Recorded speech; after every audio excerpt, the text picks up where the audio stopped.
Welcome back to my channel. आज हम पढ़ेंगे single phase half wave control rectifier using RL load with freewheeling diode. तो इसमें हम फ्रीव्हीलिंग डायोड का यूज करेंगे। तो देखेंगे कि फ्रीव्हीलिंग डायोड का एडवांटेज क्या है आरएल सर्किट में यूज करने का। जनरली हम जो फ्रीव्हीलिंग डायोड होता है वो किसी भी इंडक्टिव लोड के क्रॉस पैरेलल में लगाते हैं। तो ये हमारा इनपुट वोल्टेज है वी जो कि हम ये कंसिडर करते हैं ए का पोटेंशियल बी के पोटेंशियल से ज़्यादा है, तो इसलिए हमने ये कंसिडर किया जो वी है वो V M sine omega t है। Having reference voltage output voltage I naught t, output current I t, और रिफरेंस फ्रीव्हीलिंग डायोड है में जो करंट है वो आई एफ डी है, और इसके क्रॉस जो रेफरेंस वोल्टेज वी डी है, रेफरेंस वोल्टेज वी डी है। तो देखते हैं कैसे क्या इसमें वर्किंग है इसका। So between zero to alpha में जो हमारा input voltage V A B है वो क्या है, ग्रेटर देन जीरो है, but thyristor is not forward. That means कि थायरिस्टर हमारा फॉरवर्ड ब्लॉकिंग मोड में होगा। अगर थायरिस्टर फॉरवर्ड ब्लॉकिंग मोड में होगा तो आई टी की वैल्यू जीरो होगी। दैट मीन्स कि थायरिस्टर ऑफ होगा। और जब थायरिस्टर ऑफ होगा तो ये स्विच ओपन होगा, और उस समय भी, और फ्रीव्हीलिंग डायोड ऑलरेडी ओपन होगा क्योंकि ये प्लस टर्मिनल है और ये माइनस टर्मिनल है। थायरिस्टर तो ऑलरेडी ऑफ है, ये फ्रीव्हीलिंग डायोड भी ऑफ होगा। दोनों थायरिस्टर और फ्रीव्हीलिंग डायोड दोनों ही क्या होंगे, ऑफ होंगे। तो उस समय सर्किट में करंट क्या होगा, ज़ीरो होगा। सर्किट में करंट जीरो होगा, और सर्किट में जब करंट जीरो होगा तो V naught T equal to I naught T into total impedance, load impedance Z T. तो आई नॉट टी जीरो है तो आउटपुट वोल्टेज भी क्या होगा, ज़ीरो होगा। तो जब थायरिस्टर ऑफ होगा तो वोल्टेज वी नॉट टी भी ज़ीरो होगा और हमारा आई नॉट टी भी ज़ीरो होगा।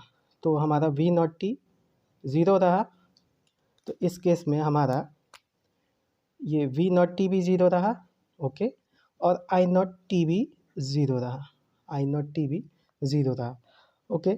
और जब थायरिस्टर ऑफ होगा तो वी नॉट टी और आई नॉट टी ज़ीरो रहा, ओके। नाउ एट अल्फ़ा और at omega T equal to alpha पे हमने थायरिस्टर को फायर किया तो थायरिस्टर क्या होगा, ऑन हो जाएगा। जब थायरिस्टर ऑन हो जाएगा तो उस समय ये थायरिस्टर ऑन होगा। अब इस थायरिस्टर का पॉजिटिव सिरा इस डायोड के प्लस यहाँ पे प्लस आएगा और इसका माइनस यहाँ पे आएगा, जिससे डायोड क्या हो जाएगा, रिवर्स बायस हो जाएगा। जब डायोड रिवर्स हो जाएगा तो डायोड में करंट ज़ीरो हो जाएगी।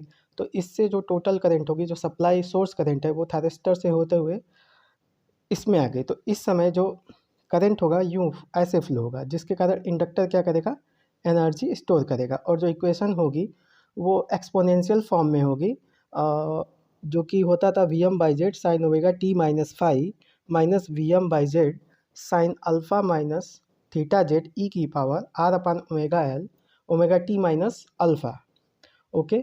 तो उस इक्वेशन से ये पता चलता था कि जो हमारी इक्वेशन है एक्सपोनेंशियल है। जब हमने आर लोड यूज़ किया था तो करंट का जो पीक आता था वो पाई बाई टू पे आता था, और जब प्योरली इंडक्टिव लोड लिया था तो उस समय जो करंट का पीक आता था वो हमारा किस पे आता था, पाई पे आता था। इसका मतलब जब आर एल लोड होगा तो करंट का जो पीक होगा वो पाई बाई टू और पाई के बीच में कहीं आएगा, ओके। अब देखिए, और एक बात और, जब हमारा थायरिस्टर ऑन है तो आउटपुट वोल्टेज वो इनपुट वोल्टेज के बराबर है। इसका मतलब output voltage follow the shape of input voltage. इसका मतलब जो आउटपुट वोल्टेज होगा वो इनपुट वोल्टेज के शेप को फॉलो करेगा अप टू पाई। तो यहाँ से V naught V A B के बराबर है। वी नॉट क्या है, वी ए बी के बराबर है। और हमने बताया कि जो करंट का पीक होगा कहीं यहाँ पे पाई और टू पाई के बीच में होगा, और ये करंट कुछ ऐसे जाएगी, ऐसे, ओके। नाउ और उसके बाद से करंट का पीक तो आएगा और फिर अप टू पाई तक कुछ ऐसी कंडीशन होगी, ठीक है। अब देखिए, एट पाई पे करंट की वैल्यू ज़ीरो नहीं है, एट पाई पे करंट की वैल्यू ज़ीरो नहीं है, और वी नॉट टी की वैल्यू ज़ीरो हो गई है, ठीक है। और सप्लाई वोल्टेज अब पाई के बाद से नेगेटिव हो जाएगा, बट करंट ज़ीरो नहीं है। करंट जीरो नहीं है इस वजह से थायरिस्टर हमारा फोर्सफुली कंडक्ट करेगा। कब तक कंडक्ट करेगा, जब तक हमारा आउटपुट करंट ज़ीरो ना हो जाए और आउटपुट वोल्टेज ज़ीरो ना, जैसे आउटपुट करंट ज़ीरो ना हो जाए, ठीक है। लेकिन अब ये करंट क्या होगा, धीरे धीरे ये डीके होगा। ओके, बट यहाँ पे जैसे अब करंट डीके होगा तो उसके अकॉर्डिंग क्या हो गया कि थारिस्टर स्टिल ऑन रहेगा आफ्टर पाई भी। तो आउटपुट वोल्टेज क्या हो जाएगा उसके बाद से निगेटिव हो जाएगा, आउटपुट वोल्टेज निगेटिव हो जाएगा।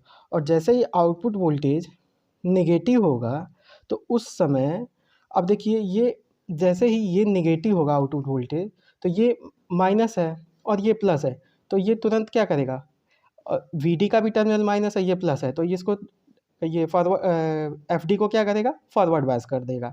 ठीक है, तो यहाँ पे क्या होगा, फ्रीव्हीलिंग डायोड आफ्टर पाई क्या हो जाएगा, फॉरवर्ड बायस हो जाएगा। यहाँ से फ्रीव्हीलिंग डायोड ऑन हो जाएगा, फ्रीव्हीलिंग डायोड क्या हो जाएगा, ऑन हो जाएगा। ये आरएल सर्किट है और यहाँ पे थायरिस्टर है। ओके, तो जैसे ही फ्रीव्हीलिंग डायोड ऑन होगा तो आफ्टर पाई ये omega T greater than pi पे बात हो रही है, तो आफ्टर पाई पे क्या होगा, ए बी, तो ये टर्मिनल नेगेटिव और ये टर्मिनल पॉजिटिव। तो आफ्टर पाई देखिए ये पॉजिटिव यहाँ पे आ जाएगा और ये निगेटिव यहाँ पे आ जाएगा, जिसके कारण थायरिस्टर के क्रॉस एक रिवर्स वोल्टेज अप्लाई होगा। सब जो हमारा इनपुट है उस पर क्या करेगा, थायरिस्टर पर रिवर्स वोल्टेज अप्लाई करना चालू करेगा और इसको क्या करेगा, थायरिस्टर को ऑफ कर देगा। ठीक है, तो ये एक तरह का वोल्टेज कम्यूटेशन है जो कि यहाँ से जैसे ही हम ये एफ डी ऑन हुआ तो ये थायरिस्टर को क्या करेगा, ऑफ करेगा। लेकिन ये ठीक है आफ्टर पाई, तो आफ्टर पाई क्या हो जाएगा, हमारा थायरिस्टर ऑफ हो जाएगा। और जैसे ही एफ डी ऑन हुआ तो freewheeling diode act as a short circuit, अगर हम इसको आइडियल फ्रीव्हीलिंग डायोड कंसिडर करते हैं तो यहाँ से वी नॉट टी की वैल्यू क्या हो जाएगी, तो after pi V naught T क्या हो जाएगा, after pi V naught T zero हो जाएगा यहाँ से। ठीक है, अब देखिए जब हमारा सर्किट में फ्रीव्हीलिंग डायोड नहीं था, जब सर्किट में फ्रीव्हीलिंग डायोड नहीं था तो उस समय जो इंडक्टर ने एनर्जी स्टोर की थी उसका कुछ पार्ट रजिस्टर में डेसिपेट होता था और एनर्जी का कुछ पार्ट रजिस्टर में डेसिपेट होता था और उसका कुछ पार्ट क्या होता था, सप्लाई में फीडबैक होता था। बट फ्रीव्हीलिंग डायोड के लगाने से क्या एडवांटेज मिला कि अब इंडक्टर ने जितनी एनर्जी स्टोर करी वो केवल इसी, अब ये करंट क्या होगा, केवल इसी में फ्रीव्हील करेगा फ्रीव्हीलिंग डायोड के थ्रू। तो वो जो एनर्जी स्टोर्ड है अब वो केवल इस आर के थ्रू डेसिपेट कर पाएगा, जबकि जब एफडी नहीं था तो आर के थ्रू तो करता ही था और उसका जो रिमेनिंग पार्ट था वो सप्लाई को भी फीडबैक करता था, जिसके कारण जो करंट का डीके होता था only R L load without F B बहुत फास्टर रेट से होता था, बहुत फास्टर रेट से डीके हो जाता था। इसका मतलब क्या हो गया कि अब इंडक्टर को ज़्यादा टाइम मिलेगा, ज़्यादा टाइम मिलेगा डिस्चार्ज होने के लिए। तो इसका मतलब यहाँ पे आर एल का करंट, जब R L without F D था, विदाउट एफ डी, तो करंट पहले डीके हो जाता था। अब ये कुछ टाइम लेगा, ये कुछ टाइम लेगा, तो ये मान लीजिए डीके होते होते ऐसे इतना टाइम लेगा। ओके, तो सपोज करिए एट बीटा पे ये करंट ज़ीरो हो गई। ओके, बीटा पे करंट क्या हो गई, ज़ीरो हो गई। तो एट बीटा पे जैसे ही करंट ज़ीरो होगी तो हमारा एफ डी क्या हो जाएगा, ऑफ हो जाएगा। तो बीटा हमारा एट बीटा पे करंट ज़ीरो हुई, करंट ज़ीरो होने का मतलब क्या है, एफ डी ऑफ हो गया। और यहाँ पे जो input supply voltage still negative है तो थायरिस्टर ऑन नहीं होगा। तो इसके बाद से मतलब यहाँ से क्या हुआ कि alpha to pi thyristor conduct किया और pi to beta F D freewheeling diode ने कंडक्ट किया। ओके,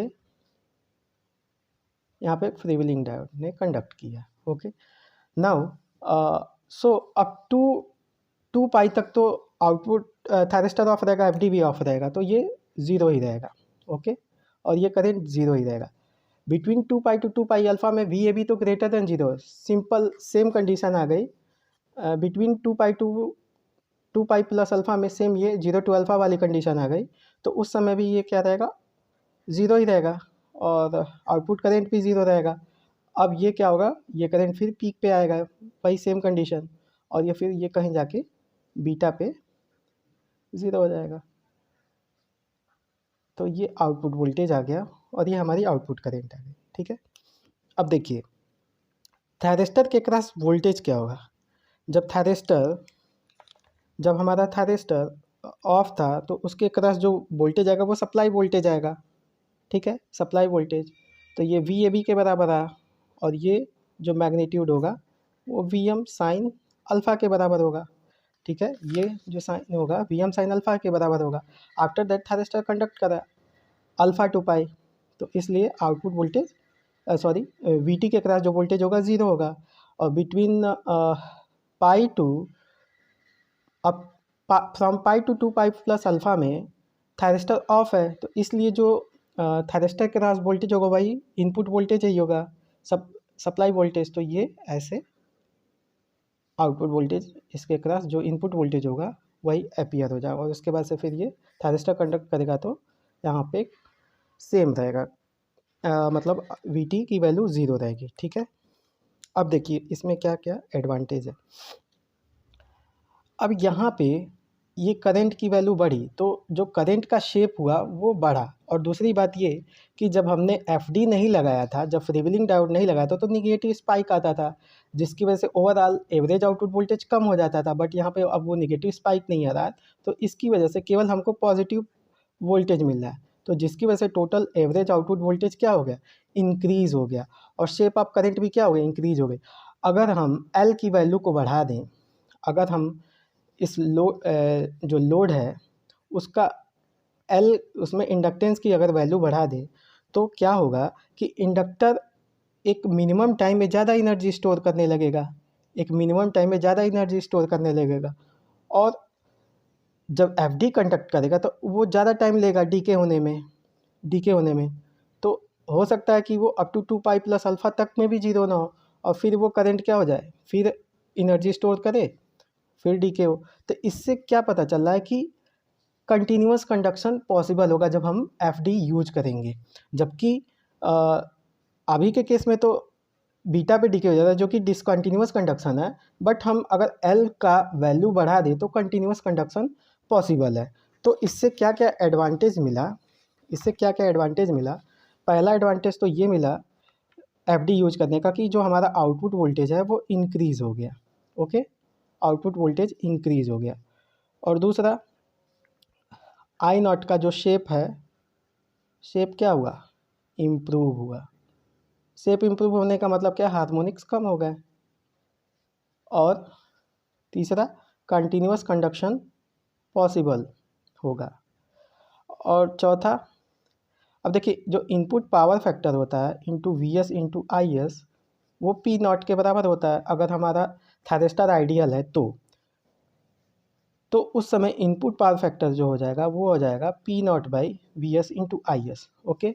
और जो पी नॉट होता है वो V naught into I naught होता है।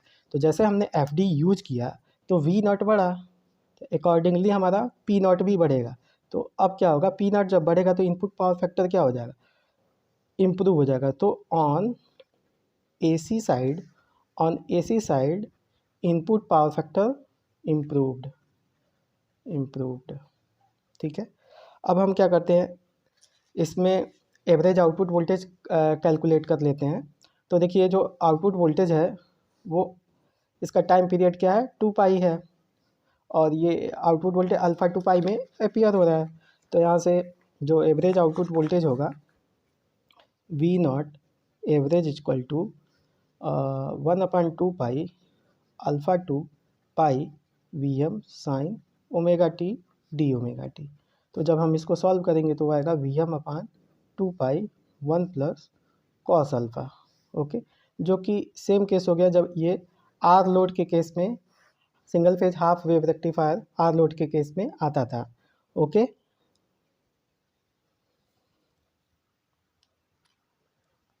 अब देखते हैं कि थायरिस्टर कंडक्ट कब तक किया, conduction of thyristor.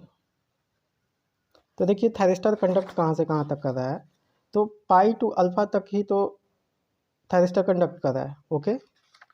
Pi to alpha तक ही थायरिस्टर हमारा कंडक्ट कर रहा है। तो ओमेगा टी कंडक्शन बराबर पाई माइनस अल्फ़ा, तो टी कंडक्शन क्या हो जाएगा, पाई minus alpha by omega, okay. Pi minus alpha by omega हो जाएगा, ठीक है। और एफ डी कब से कम कंडक्ट कर रहा है, पाई टू बीटा, तो एफ डी का भी कंडक्शन लिख लेते हैं, एफ डी कंडक्शन, तो omega T F D equal to beta minus pi, तो यहाँ से टी कंडक्शन एफ डी क्या हो जाएगा, beta minus pi by omega हो जाएगा, ओके। अब अगर यही हमारा कंटिन्यूअस कंडक्शन मोड हो, कंटिन्यूअस कंडक्शन मोड का मतलब क्या हुआ कि हमने अब क्या किया, सर्किट में एक इंडक्टर इंट्रोड्यूस किया सो दैट जो हमारी आउटपुट करंट है वो क्या हो जाए, कंटिन्यूअस हो जाए। इसका मतलब ये हो गया कि अब ये सर्किट में आई नॉट टी कंटिन्यूअस मेंटेन होगा। इसका मतलब ये हो गया कि अब आई नॉट टी कभी भी ज़ीरो होएगा ही नहीं, ठीक है। तो अब देखिए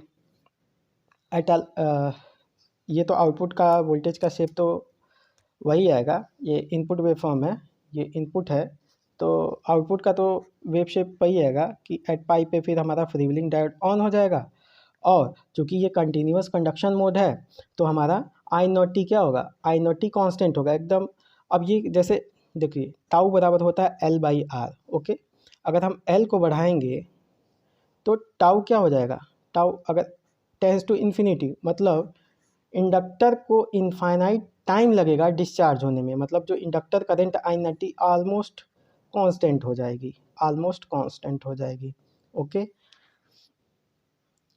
तो देखिए एट आफ्टर पाई पे हमारा एफ डी कंडक्ट करने लगेगा और आई नॉट टी तो ज़ीरो होना नहीं है, आई नॉट टी ज़ीरो नहीं होना है।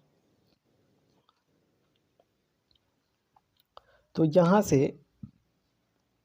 ये पाई टू पाई प्लस अल्फ़ा तक तो ये आउटपुट ज़ीरो रहेगा, फिर ये आउटपुट ऐसे आएगा, ओके। अब देखिए thyristor pi to alpha conduct कर रहा है, ठीक है, thyristor pi to alpha conduct कर रहा है, तो यहाँ पे थायरिस्टर करंट एग्जिस्ट करेगा। ये आई नॉट मैं सपोज कर रहा हूँ कि इसका जो मैग्नीट्यूड है वो आई नॉट है।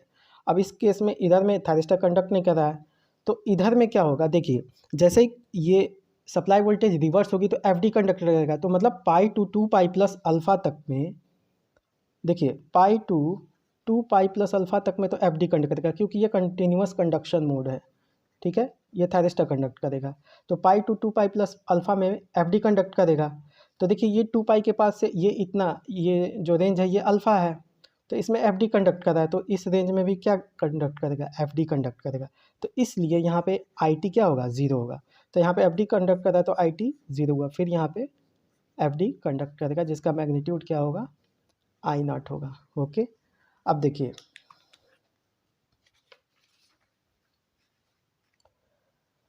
अब फ्रीव्हीलिंग डायोड इसमें कंडक्ट कर रहा है तो इसमें मैग्नीट्यूड क्या हो जाएगा, आई नॉट टी हो जाएगा। फिर यहाँ पे थायरिस्टर कंडक्ट कर रहा है तो आई नॉट टी क्या हो जाएगा, ज़ीरो हो जाएगा। फिर यहाँ पे एफ डी कंडक्ट करेगा तो ये पाई टू पाई प्लस अल्फ़ा में एफ डी कंडक्ट करेगा, फिर ये ज़ीरो होगा। और फिर ये थ्री पाई प्लस अल्फ़ा से फिर एफ डी कंडक्ट करेगा, ओके। और इसमें भी जो वी टी का शेप होगा जो प्रीवियसली आया था वैसा ही आएगा, क्योंकि इस केस में हमारा थायरिस्टर ऑफ है तो वी टी का वी ए बी के फॉलो करेगा, और यहाँ पे थायरिस्टर ऑन है तो वी टी की वैल्यू ज़ीरो हो जाएगी। और यहाँ पे जब एफ डी कंडक्ट करेगा, जब एफ डी कंडक्ट करेगा तो वी टी की वैल्यू सप्लाई वोल्टेज के बराबर होगी up to pi plus alpha, फिर ये ज़ीरो हो जाएगा, ओके। तो ये जब तक हम जानते हैं कि जहाँ तक वी टी के क्रॉस जो वोल्टेज निगेटिव होता है वही क्या होता है, सर्किट टर्न ऑफ टाइम होता है। तो यहाँ से omega T C equal to two pi minus pi, तो कितना आ जाएगा, पाई आ जाएगा। तो यहाँ से सर्किट टर्न ऑफ टाइम कितना आ जाएगा, पाई बाई ओमेगा आ जाएगा। तो सर्किट टर्न ऑफ टाइम तो पाई बाई ओमेगा आ गया। तो यहाँ पे देखिए आउटपुट वोल्टेज का तो वेव शेप वही है जैसा कि प्रीवियसली अभी हमने डिसकंटिन्यूअस कंडक्शन मोड में कैलकुलेट किया, तो इसलिए जो आउटपुट वोल्टेज का जो फॉर्मूला आएगा वही सेम आएगा। तो यहाँ से जो आउटपुट वोल्टेज आएगा वो आएगा वी एम अपान टू पाई वन प्लस कॉस अल्फ़ा ही आएगा, ठीक है। अब देखिए यहाँ पे थायरिस्टर में जो करंट फ्लो हो रही है वही सोर्स में भी करंट फ्लो होगी। देखिए ना, सर्किट से जब थायरिस्टर में जो करंट फ्लो होगी वही तो सोर्स से फ्लो होगी, तो इसका मतलब जो थायरिस्टर करंट है और सोर्स करंट है वो सेम होगी। अब इसकी एवरेज और आरएमएस वैल्यू कैलकुलेट कर लेते हैं। तो ये अल्फ़ा है, ये 2 पाई प्लस अल्फ़ा है, तो इसका टाइम पीरियड कितना हो जाएगा 2 पाई। तो आई नॉट एवरेज जो होगा वो क्या हो जाएगा 1/2 पाई इंटू एरिया, 1/टाइम पीरियड इंटू एरिया। तो ये pi minus alpha into I naught. तो यहाँ से आई नॉट एवरेज जो आ जाएगा वो आ जाएगा पाई minus alpha I not by 2 pi. Okay, और देखिए आई नॉट आर एम एस जो होता है वो होता है 1/2 पाई रूट ओवर,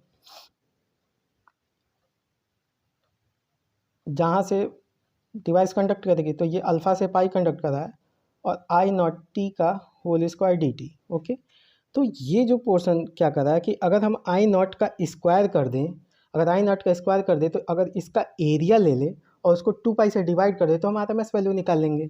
तो इसलिए जो आर एम एस हो जाएगा वो रूट में 1/2 पाई इंटू आई नॉट का square into pi minus alpha हो जाएगा। तो यहाँ से आई नॉट आर एम एस जो आ जाएगा वो कितना आ जाएगा पाई माइनस अल्फ़ा बाई 2 पाई, ये रूट में रहेगा और आई नॉट बाहर आ जाएगा। तो ये आउटपुट सॉरी ये थायरिस्टर की एवरेज करंट में निकाल रहा था, ये थायरिस्टर का सारी वैल्यू थी। और फ्रीव्हीलिंग डायोड का भी वैसे ही निकालेंगे। तो देखिए ये पाई से 3 पाई प्लस अल्फ़ा, मतलब इसका भी टाइम पीरियड कितना है 2 पाई है, और ये कंडक्ट कहाँ से कर रहा है, कहाँ से कहाँ तक एग्जिस्ट कर रहा है, फिर 2 पाई प्लस अल्फ़ा से पाई। तो ये जो रेंज हो जाएगा 2 pi plus alpha minus pi करोगे तो ये पाई प्लस अल्फ़ा आएगा। तो इसकी भी एवरेज वैल्यू हम कैलकुलेट कर सकते हैं। देखिए अभी देखिए, तो इसका जो आई एफ डी एवरेज निकालेंगे तो हो जाएगा 1/2 पाई, कहाँ से कहाँ तक एग्जिस्ट कर रहा है pi to 2 pi plus alpha I naught d T.